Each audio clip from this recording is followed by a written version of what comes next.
विठ्ठल विठ्ठल. आजचे पंचांग 6 मार्च 2026. वार शुक्रवार. हिंदू महिना फाल्गुन. कृष्ण पक्ष. संकष्टी चतुर्थी. चंद्रोदय रात्री 9:19 नक्षत्र हस्त. योग वृद्धी. करण भव.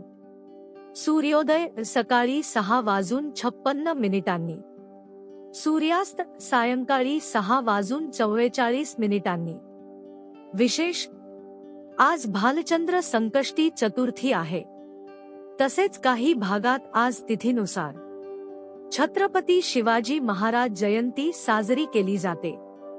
आजचा सुविचार. सामर्थ्य आणि संयम यांची सांगड म्हणजे शिवराय. शिवरायांचे विचार आचरणात आणणे हीच खरी संस्कृती.